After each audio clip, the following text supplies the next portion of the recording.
Hello అండి. ఒక్కసారి ఊహించుకోండి. వేడి వేడి అన్నంలో గుడ్డుక్కురు వేడి వేడిగా ఉన్నది వేసుకొని, చల్లగా ఉన్న రాత్రి కూర్చొని తింటూ ఉంటే ఆహా! అనిపిస్తుంది గదా! ఇలాంటి గుడ్డుక్కురు సింపుల్‌గా, టేస్టీగా ఎలా చేయాలో మనం ఇప్పుడు చూద్దాం. ఈ గుడ్డుకూర కోసం మనకు కావాల్సినవి ఉల్లిపాయలు, పచ్చిమిర్చి, అలాగే గుడ్లు. ఈ 3 మెయిన్ ఇంగ్రీడియెంట్స్ అనమాట. నేను చూపిస్తున్న విధంగా అన్నీ చిన్న ముక్కలుగా కట్ చేసి పెట్టుకోవాలి. ఇక్కడ నేనైతే 3 గుడ్లు తీసుకుంటున్నాను. ఆ తర్వాత మనం ఫస్ట్‌గా స్టవ్ మీద కడాయి పెట్టేసుకొని, అందులో మనం ఆయిల్‌ని వేసుకోవాలి. ఇది కొంచెం కాగిన తర్వాత దీంట్లో పచ్చిమిర్చిని వేసుకోవాలి. పచ్చిమిర్చి ఇలా చిన్న చిన్నగా కట్ చేసుకుంటే మనకి కూరలో కలిసిపోతుంది. అలాగే టేస్ట్ కూడా ఆ ఫ్లేవర్ అనేది కూరకు బాగా పడుతుంది. ఇప్పుడు ఇలా పచ్చిమిర్చి వేసుకున్న తర్వాత ఒక నిమిషం పాటు చిన్న మంట మీద అలా బాగా వేగనివ్వండి. చూసారా? ఈ చిన్న చిన్న ముక్కలన్నీ కూడా ఎంత బాగా వేగాయో. ఇలా వేగిన తర్వాత ఇందులోకి మనం ఉల్లిపాయలని ట్రాన్స్‌ఫర్ చేసుకోవాలి. ఈ విధంగా ఉల్లిపాయలన్నీ కూడా వేసేసుకోవాలి. ఉల్లిపాయలు కూడా చిన్న మంట మీద బాగా వేగనివ్వాలన్నమాట. ఉల్లిపాయలని ఎప్పుడైతే మనం చిన్న చిన్న ముక్కలుగా కట్ చేసుకుంటామో అందులో మనకి ఫాస్ట్‌గా వేగిపోతాయి. అలాగే టేస్ట్ కూడా చాలా అంటే చాలా బావుంటుంది. ఇప్పుడు ఉల్లిపాయలు వేసుకున్న తర్వాత ఇందులో ఒక అర స్పూన్ వరకు సాల్ట్‌ని యాడ్ చేసుకుందాం ఫస్టే. దీనివల్ల ఉల్లిపాయల్లో ఉన్న వాటర్ అంతా ముందు బయటకొచ్చేసి బాగా వేగుతుంది. ఈ విధంగా కలిపేసుకొని ఒక 2 నిమిషాల పాటు ఉల్లిపాయలు వేగిన తర్వాత ఇందులో వాటర్ బయటకొచ్చాక ఇందులో ఒక అర టేబుల్ స్పూన్ వరకు పసుపుని యాడ్ చేసుకొని దీన్ని కూడా బాగా ఒకసారి కలిపేసి మరొక 2 నిమిషాల పాటు దీన్ని వేగనివ్వాలి. ఈ విధంగా పసుపు కూడా బాగా వేగిన తర్వాత ఇందులో మనం ఇంకొక అర టేబుల్ స్పూన్ వరకు సాల్ట్‌ని యాడ్ చేసుకుంటున్నాము. ఇలా యాడ్ చేసుకున్న తర్వాత ఇందులో ఉన్న వాటర్ అంతా బయటకొచ్చేసింది కదా! ఇప్పుడు బాగా వేగుతుంది. ఇలా ఉల్లిపాయలన్నీ కూడా బాగా వేగిపోక్కర్లేదండి.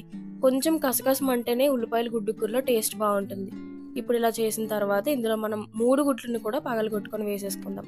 ఇలా గుడ్లన్నిటిని కూడా వేసేసిన తర్వాత ఒక్క నిమిషం పాటు చిన్న మంట మీద ఉంచి ఆ తర్వాత కలపండి. ఈ విధంగా కలిపేసిన తర్వాత ఒక 2 నిమిషాలు చిన్న మంట మీద అలా వదిలేస్తే గుడ్డనేది కొంచెం వేగుతుంది.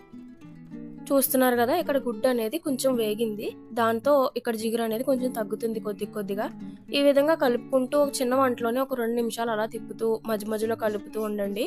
ఈ విధంగా 2 నిమిషాలకొకసారి, 2 నిమిషాలకొకసారి ఇలాగ వాటర్ అనేది పోయి మొత్తం ఆయిల్ అనేది పైకి తేలుతున్నప్పుడు ఈ విధంగా చూస్తున్నారు కదా! ఇలా కలపండి. ఇలా కలిపిన తర్వాత ఒక నిమిషం పాటు, 2 నిమిషాల పాటు అలా చిన్న మంట మీద మీరు వదిలేయాలి.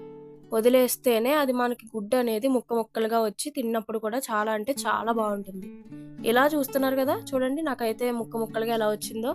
మొత్తం ఆయిల్ అంతా పైకొచ్చేసిందండి. చెప్పాను కదా! గుడ్డు కూరకి ఎక్కువ ఆయిల్ అవసరం లేదు. కొంచెమే ఆయిల్ ఏసుకుంటేనే చాలా అంటే చాలా బావుంటుంది.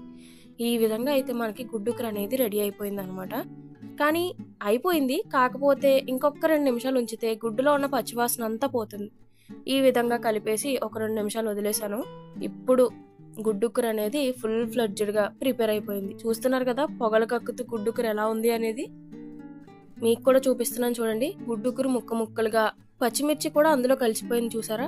ఏది పచ్చిమిర్చి అనేది కూడా విడదీయలేనంతగా కలిసిపోయింది.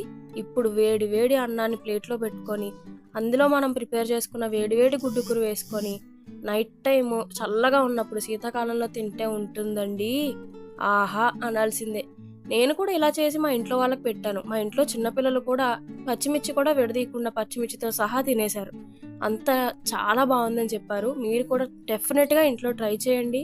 మీకు కూడా ఎలా వచ్చింది అనేది నాకు కూడా చెప్పండి. కామెంట్ సెక్షన్‌లో కామెంట్ చేయండి. లైక్ చేయండి, షేర్ చేయండి, అలాగే సబ్స్క్రైబ్ చేసి పక్కనే ఉన్న బెల్